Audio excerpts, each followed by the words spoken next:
Hello, this is Reverend Joseph Andrew Jensen Sr. Today is Christmas Day.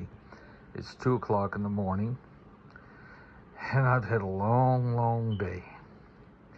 Yesterday, at 5 a.m. this morning, I showed up at the New Springs Church in Anderson, South Carolina. I have a letter that really kind of says it all about starting.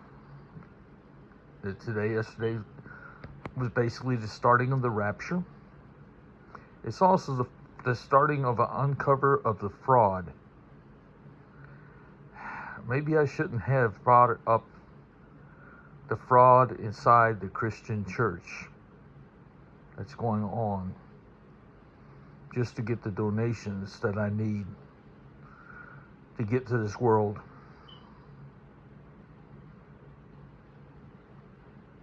I don't know which ones are more important. God's got me a little bit confused. He gave me both stories at the same time. He guessed He gave me the story. Well, He gave me the story of God's coin after I knew about a fraud. How He was going to get everything to the world. But I've always been known about, at least since I'm 50 years old, known about a fraud that's going on with the Christian church. And it's mentioned in the letter. And that's why I call this the rapture. And today was the day, or Christmas Eve was the day I approached the New Springs Church. But consider this. If every Christian church today believes in the apocalypse and the rapture, and is waiting for God, waiting for a trump, or waiting for the thing as described in Matthew 24, in red writing. Now, Matthew 24 in red writing was written in 68 AD. Same with Revelations was written in 68 AD. Christ died in the year 33 AD. So how could Christ have said something 32 years later? Actually, 36 years later, I guess. You understand what I'm saying? If he died when he's 33, and all of a sudden his red writing words pop up, it's in the year 68 AD by Paul. In the letter, it explains what happened. The letter explains that Peter and John was actually the father. John and James were brothers. James was a follower of John the Baptist. Therefore, he was led to Jesus. And John was the father of Peter and Andrew. Now, Peter and Andrew, like I said, Andrew they were all the first apostles. John, James, Peter, and Andrew were the first apostles, a family. Now, what happened in the year 33 AD? Two people died that were very important. Jesus died, so did Mary.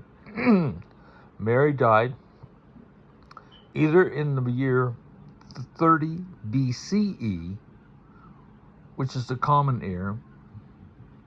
It's not before Christ, but it's the common era of Christ. CE, it's the common era of Christ's life. From the day he was born to the day he died is the common era. So it's BCE. That Mary died in the year 30. Now, she could have died because it says she could have died in the year AD after her son died on the cross at the year 33. So they really weren't sure about whether she died in the year 30 or the year 33 AD. It was 30 BCE. Okay, so that's the first interesting fact. There was no marrying. However, in 2 Peter now, listen to this. It talks about, in the first chapter of 2 Peter, Paul was meeting with a Mary. Which Mary? That would have been Mary Magdalene. Not Mary, the Virgin Mary, it'd be Mary Magdalene. Of course, everybody kind of should know by now in its 21st century, the ending of the 21st century, I might add, it's pretty close. It's not the end, but it's pretty close. It's further to the end. Anyway, what I'm trying to make a point, which is hard for me to make because my mind is rushing around, especially this early in the morning.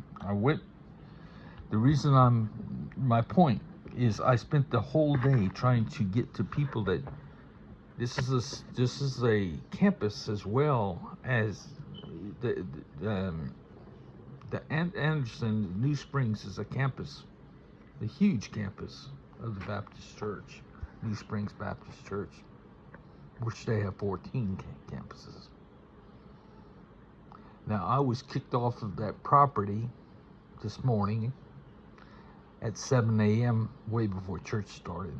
I was glad to go. Frankly, I don't want to be there. They don't want me there either. They don't want you to know.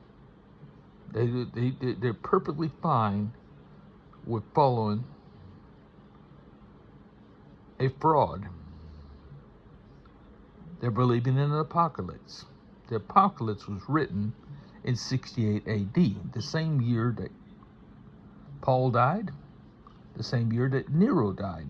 Now, why did they all die so suddenly?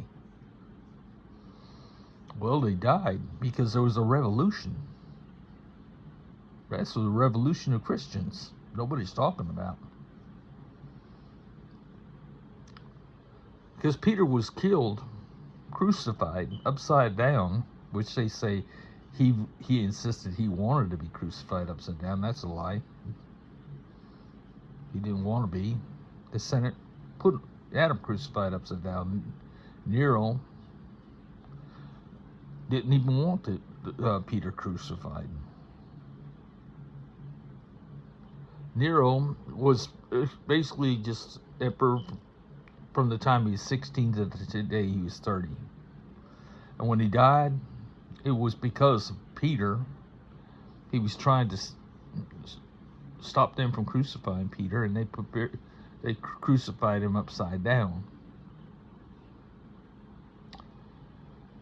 Because of this, they caused a Christian revolt.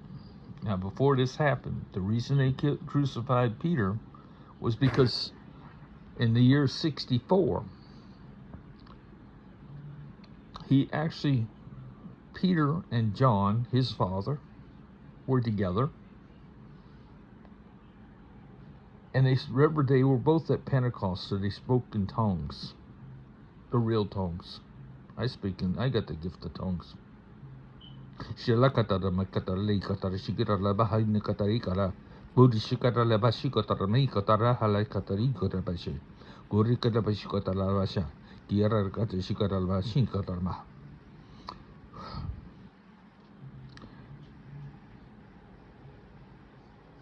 God didn't even say the magic words. I mean, she should have said, well, he usually, a million times he's told me, kapotai, kapotai, shila kapotai.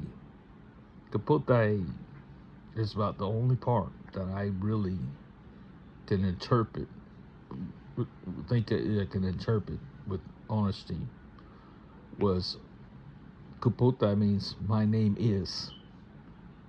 I.e. is the name of God. Kapotai together means I am God.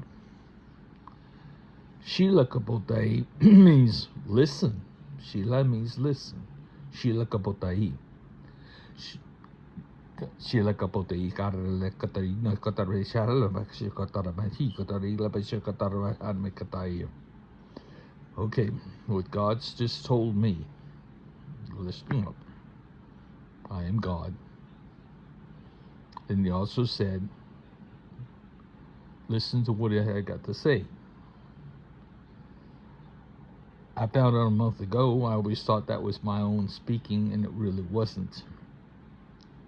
When I was given this job and became a non-denominational ordained minister, was the night when God said, please, Joe, quit arguing with me. Quit blaming me. He said, please, we were arguing, so he said, please, Joe, quit blaming me. I have no hands I have to help you or stop anybody. I have no feet to run save you from a fire or go put one out. Run, put one out. I don't have a mouth to call 911 or yell stop. Boom, like God can do. He fires every synapse in that brain. And he says, okay, God's never been to blame. He's also the first time he ever, since I was till 68 years old, really talked to me. Now, talk to me forcefully and talking to me up here. Like he let me know. Boom. Like I said, every synapse of the brain goes off. We call that get the bright idea or it turns on the light. It's a physical thing. So I'm sitting here. God, you've never been to blame, but you're also the first time you're talking to me. That's when God's giving me a message, and he gave me God's message. He reinforced what I had already suspected, because I was given the gift of tongues when I was 50 years old.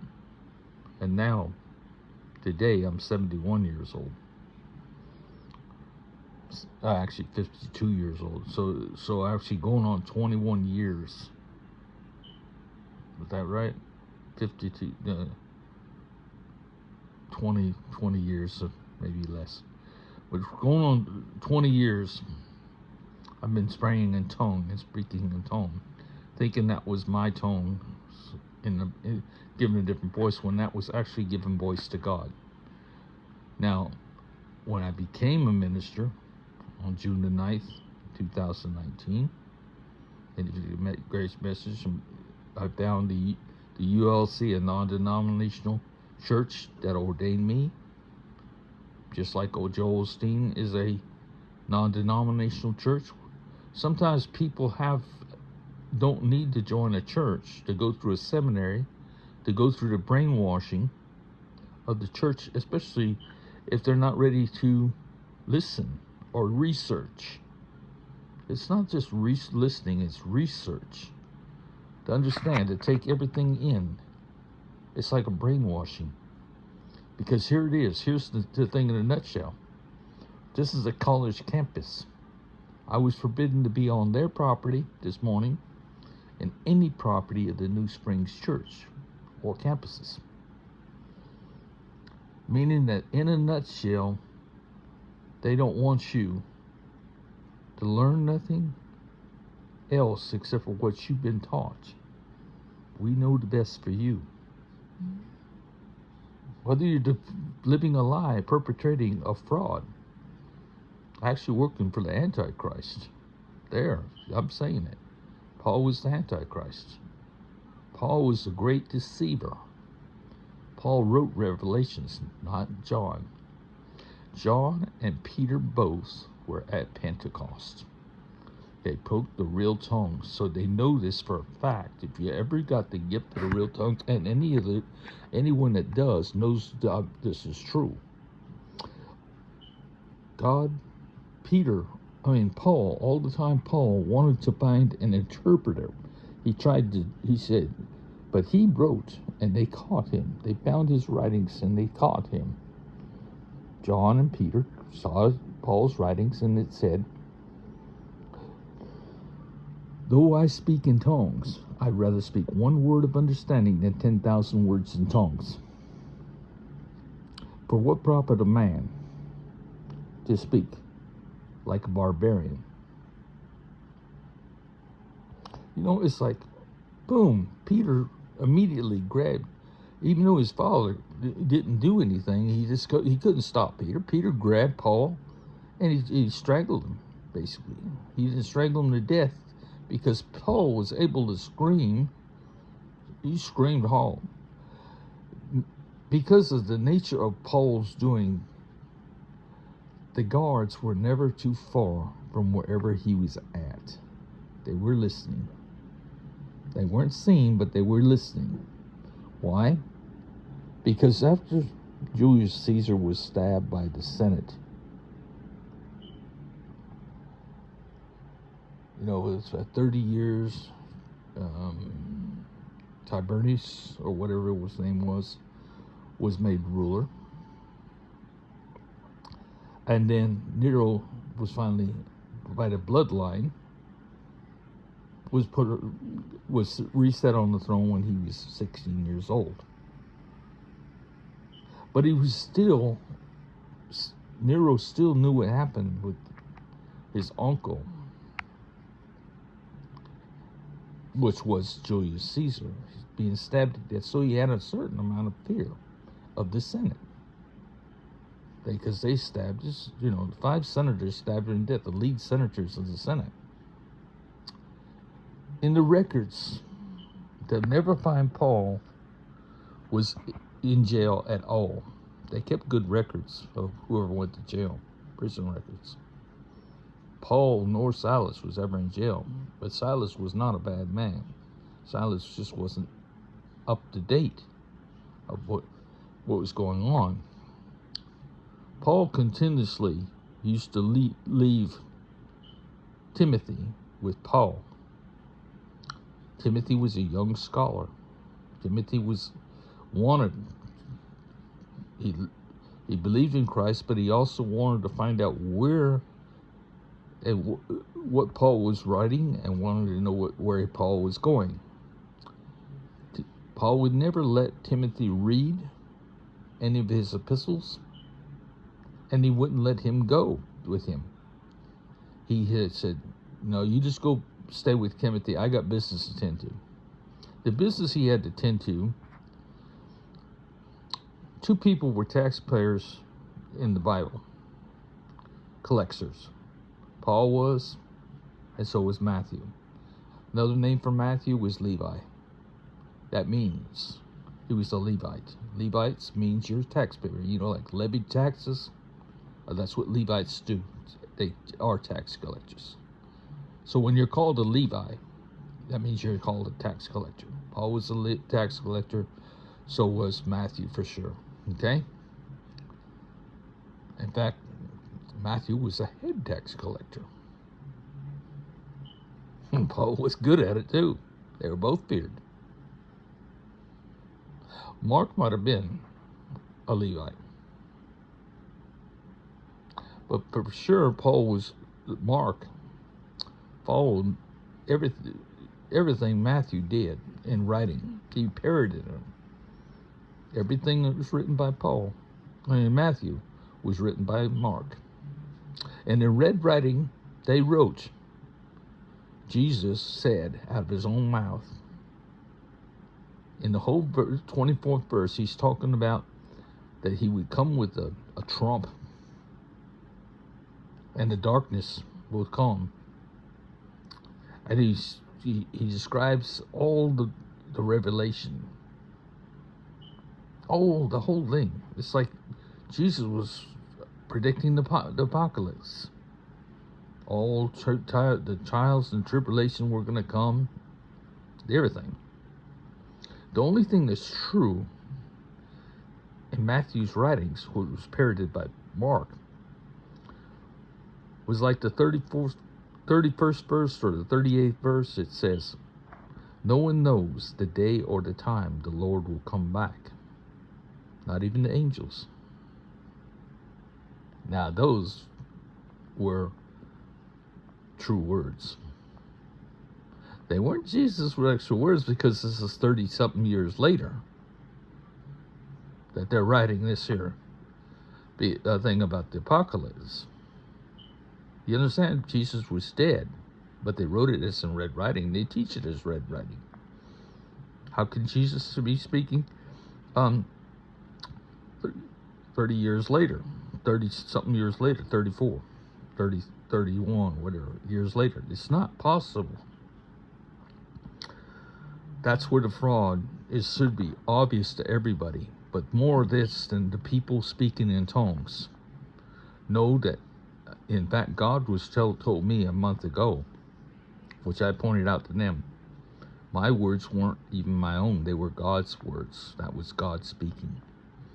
I've been to services when a person spoke in tongues, even everybody knew. Not even everybody could hold their heads up.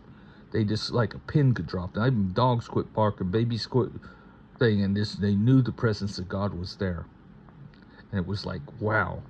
You could almost see a fog sometimes rolling in on a church. I mean, I've been to Pentecostal churches where this has actually been the case when somebody's speaking in tongues. But I found out yesterday that was not them talking. That's even more incredible. That's God actually giving God voice. It's just like I became the hands and feet and mouth of God the day guys got received God's message.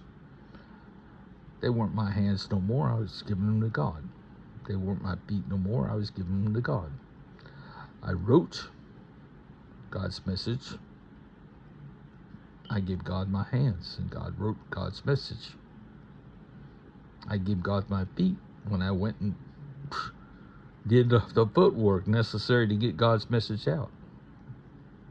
Because I published it, and I printed it. I did the whole 9 yards, because I've published books before through other people. This time I'm my own publisher, and I got my own printer. One of the problems of my own printing is it costs a lot.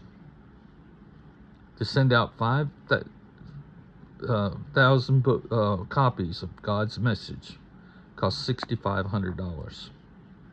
$1.30 a book. That's $6,500 each time I send out God's message. And I'm handing them out for free. So that's my cost, $6,500. You know, I can't bear too much more of that. I lost my house. I just sold my house, and I made $8,400 profit. And I paid bills with that. With the 64, something like that, profit of my house. I paid my bills with that, but still had enough to go to the New Springs Church on the first day, and was kicked off their property. Now this is my point. Well, I keep saying that, but it's not my point. I got a lot to say here. I'm listening to college campuses. If people are going to know about God, they ought to be able to be able to think for themselves, research their own. If they've been brainwashed all their life, the Charles Stanleys, the James Kennedys, the Joel Gregory's, the Billy Grahams, everybody that's lived before, they have found out that they weren't such good people, because they know the fraud. Now it's too late. They're dead. They know the fraud now because it's too late. They found out that 2/3 of the New Testament was written by the great deceiver, Paul. And that's 5 churches: the Galatians, the Colossians, the Philippians. The Philippians, the Galatians, the Colossians, the Ephesians, Thessalonians. You got 5 churches, and in the warning in Revelations it says, "I am somewhat against thee." What was he against? He was against tongues. He wanted it to be interpreted. Listen to the writing, of nature of it. He wanted to be, though he wanted to always say, it needs to be interpreted. It has to have an interpreter, and if it's got to be interpreted, and then he also wrote that we weren't good enough to talk to God. He wanted to be like the go-between. I was a crane operator for 35 years. Nobody came between me and my levers but God. And then God's got to push a button or pull a lever for me to talk, walk, smell, taste, feel, anything. Okay? So this is obvious that this is like, okay, Paul is trying to be the intercessor for us, between us and God, when God is actually with us every second of our life. In fact, we can't escape God until we go into a REM sleep. I mean, and not just God. Our family's inside us, in our DNA. They're living too. And they can put their input in, their dreams, their hopes, everything. And the guy was telling me about this little girl on the Unsolved Mysteries or whatever it is, and William Shatner, hosts this show, The Unknown, whatever it is, Mysteries. And he says a 15-year-old girl that could speak perfect Egyptian, could describe everything to a T in hieroglyphics, and ancient hieroglyphics, perfect, describe it to a T. How is that? Well, somebody in her family she connected to, one of her people in the family, and they described it to a T. Everything that she could go into a place and she could read hieroglyphics, she could explain it, and she knew exactly, she could describe it to a T, because one of her families was in royalty. No doubt they were in royalty. No doubt we're very educated.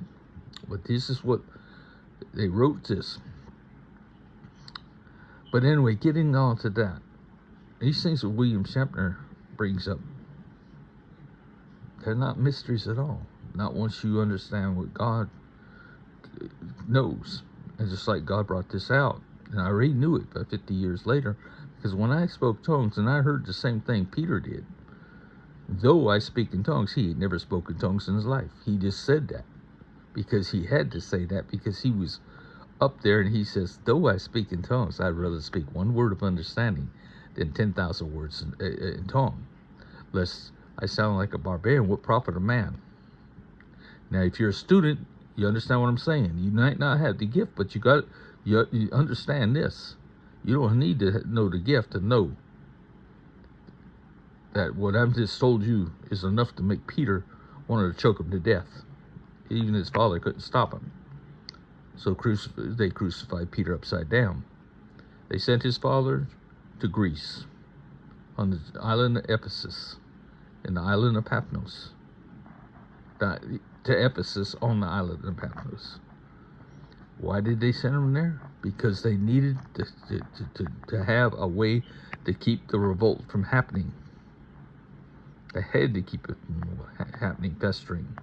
So they kept John on the island to keep him from speaking. Anybody that's talking to him ever again. So John could never write anything. That was very critical. That's the reason he was on the island of Patmos. And Peter wrote Revelations. Now, first thing about Revelations is, he said, I'm somewhat against every church that his 5 churches that he started. Now, there was a reason that the congregation that Peter had were not churches, not organized churches yet. They were like Jesus. Even when Jesus healed a man, like he did in Bethesda, when he said to the man, why don't you get in the pool when it's troubled like everybody else, and he healed. He says, hey, I have nobody to put him in. He says, well, he healed that 38-year-old man. Well, he healed that 38-year-old man, But then he told them, now go that way and sin no more, lest the worst thing happens to you. And tell nobody. Tell nobody about this.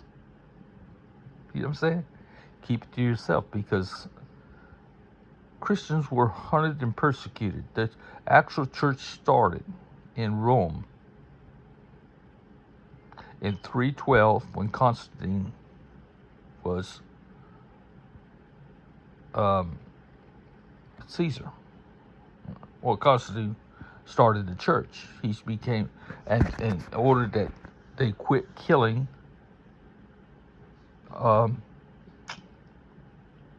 Christians. That's when, Caesar Augustus was before him. Caesar Augustus changed the calendar and added 2 months to the calendar. That used to be 10 months. The Roman calendar was 10 months old. They added 2 months and Sunday to that calendar for various reasons. They added Sunday to equal 365 days to mimic Enoch's days. 365 days of Enoch. Anyway, the Roman calendar went to 365 days a year. The Arabic calendar was 364 days a year. Prior to that, the Roman calendar only had 10 months in a year. Okay? Of course, the Romans have their own gods. So the days of the week, Monday, the day of the moon, Lunis.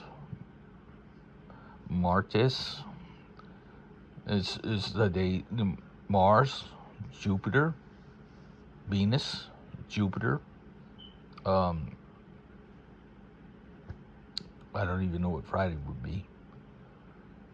But then you got Saturn. Anyway, understand what I'm saying? And then Sunday's the day of the sun. Anyway, getting off that, I'm getting way off track because I am autistic. I had trouble staying online. But here's the point. I've been researching all my life. I've known God all my life. 3 years old, God's been my friend since I was 3 years old, but doesn't mean we haven't had our arguments. If you have brothers, you got sisters, you got a father, you got a mother. Of course, you have been argued with them at times. It's the same for us. Why'd you let that happen? I would say to God when I was 3 years old, where you at? 3 years old. Now, I mentioned too, previously, at 5 years old, I built a puzzle. I've been building so many puzzles. I built a 1,000 piece puzzle upside down. And when they put it together, my dad glued the whole backside of it on, put it on cardboard. And then the next day, the family got to flip it over to see the big White House. And it was on the wall for a long time, the picture of the White House. Then I built the puzzle upside down, and he glued the backing on there. I think 1 or 2 pieces fell back out. We had to re-glue them back in. But anyway, the idea was, I built the puzzle upside down. Nobody knew what the picture was. Not even me. I knew what the picture was, but as a challenge, I put it back together upside down. And they did. He said, look at this kid, man. He's crazy. He's building this thing upside down. Well, anyway, I should say, because I'm autistic, I get off track. Here's the point. I got kicked out this morning. Christmas Eve morning at 7 o'clock in the morning from the New Springs Church. They'll never learn, the students on those campuses, or question. Go figure, they're going to keep the tradition on of following the Antichrist. Not Christ, who they claim to do. Because how could Christ have, in Matthew 24 and Mark 6, have described the end of time even before, 34th verse in Mark, or in 38th verse in Matthew, or 31st verse in Mark, whatever, the very last verses, it says that no one knew the time and the date, or even not even the angels at the end of time, when the Lord will come back. Now, it didn't say when Jesus come back, it said when the Lord come back. Jesus didn't call himself Lord. He called God the Lord. Jesus was God. Jesus was not the Son of God. Yeah, well, he was the Son of God, but he had no Father. And he always called his Father Lord. Jesus was God in the flesh with no Father. If you could check the DNA of Mary, it'd be interesting to find out who the Father was. I think you would just find the God gene, because his DNA wouldn't show up like our DNA. How could it? Unless it be by a man, but possibly the God gene. We'll never know, because that's probably Mary's tomb is in Jerusalem, and of course the tomb of the Virgin Mary, they would never allow that to be tested to try to prove the point. Why not? That's because the way the world is. They're protecting a fraud.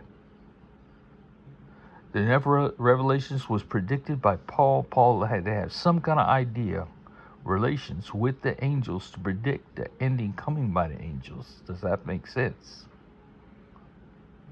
He had to know about the fallen angels and be very well read in Enoch's things about the fallen angels, and the fallen angels, that amount to 200 fallen angels. And he had to know them, and